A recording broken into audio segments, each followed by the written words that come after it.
guys, and welcome to today's video where I'm going to be introducing you to my new giant African land snails, and also why I've got them, and also they'll be trying out this fancy Etsy diet that I got them.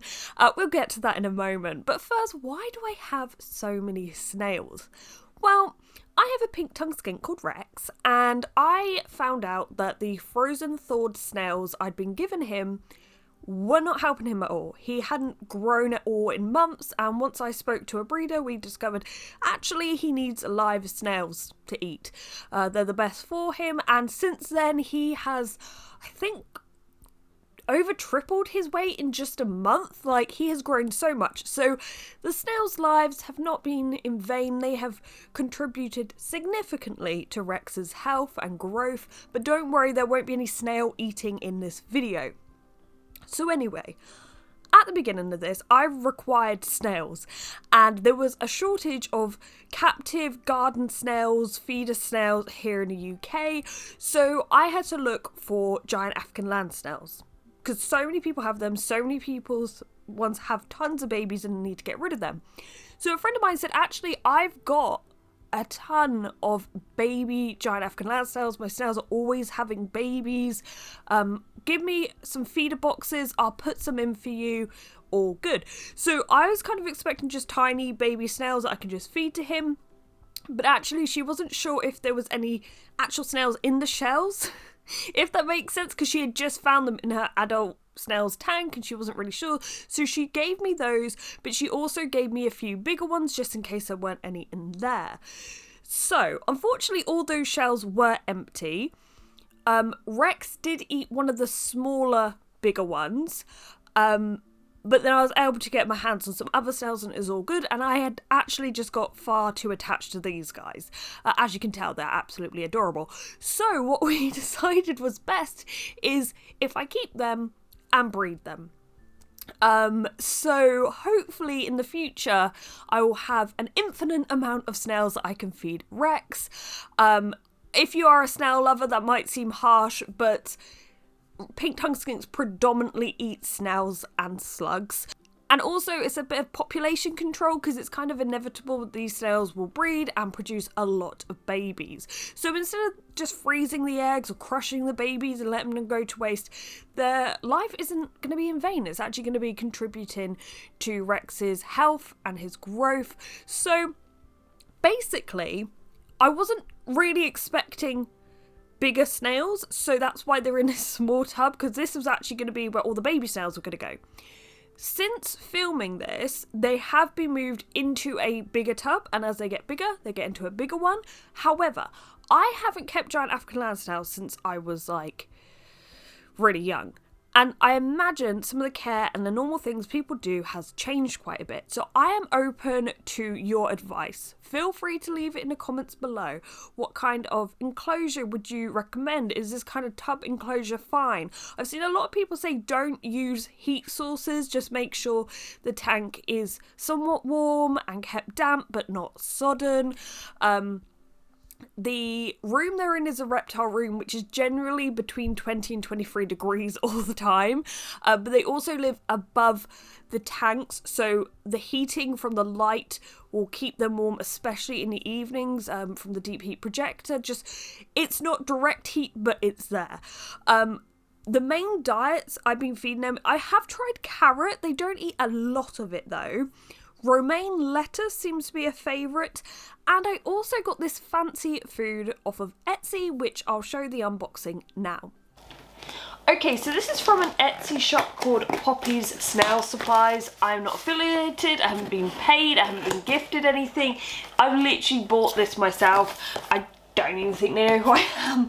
But I just wanted to give a shout out to another small business on Etsy, and also almost every year I buy a leaf litter from them, so now I have giant African land snails, I can finally buy what I imagine their intended purpose was, snail supplies. But let's quickly open this because I think this is just my leaves. This is my tub of leaves, and I basically update any of my isopod stuff, any of my bioactive tanks with leaves. Oh, they make such a great sound.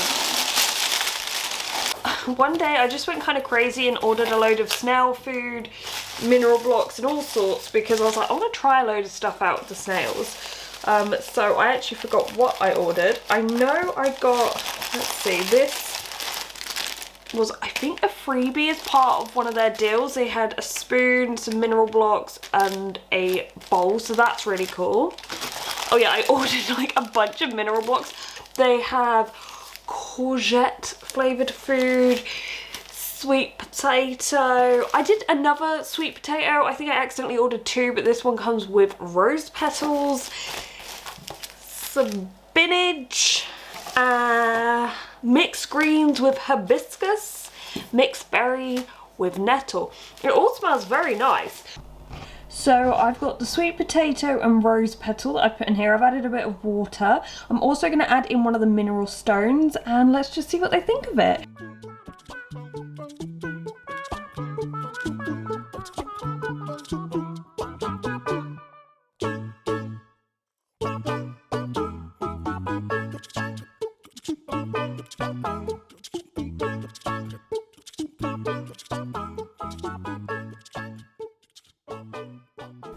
I love the fact that in that time lapse the snails actually use the ramp I made them, and they just sit on that little area eating, which is really cool to see. Another really cool thing is when they eat, you can see it pass like through their mouth down their throat, I imagine. So that's kind of weird but cool. They're very cool animals to just observe. They do hide a lot when you initially open up the box, but once you sit here a while and you're just sort of watching them eat, they do come out of their shell, like quite literally. So the initial reaction to the food, honestly, they didn't eat tons of it. They did eat a bit, but they didn't really clear the dish. But since then, obviously I got quite a few different flavours, and there's some they absolutely love, and I filmed this time lapse recently and they just demolished the bowl. And I think they're almost getting used to it, because when I put it in, they all of a sudden they're starting to move towards the bowl like, oh, there's food. But I only really give them this food once or twice a week, just because that's what it is suggested on the packet. I'm pretty sure it's just dried veg with like petals or flowers or whatever added to it, but they seem to really like it, so of course they get that, and they also get their veg, and they get cuttlefish. And just having this many giant African land snails, that cuttlefish goes so quickly. But as I said, they have grown significantly, so I'm really happy to see that. As for the future of keeping these snails, as I said, I will keep expanding their home as they get bigger. I have yet to see any eggs. I have read that they can start breeding at about 6 months old, and apparently that's the age when I got them. They're about 6 months old, so there is that potential. But if you have any tips to get them in the mood, to get them breeding, let me know.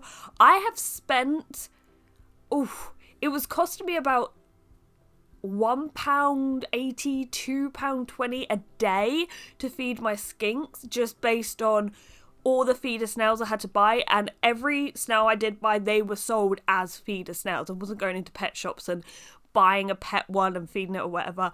They were ones that were going to be cold, so they have gone to benefit my skink. But overall, really enjoying keeping these snails. They're such fascinating creatures. It just reminded me when I was younger and had them, and just how amazing I thought they were.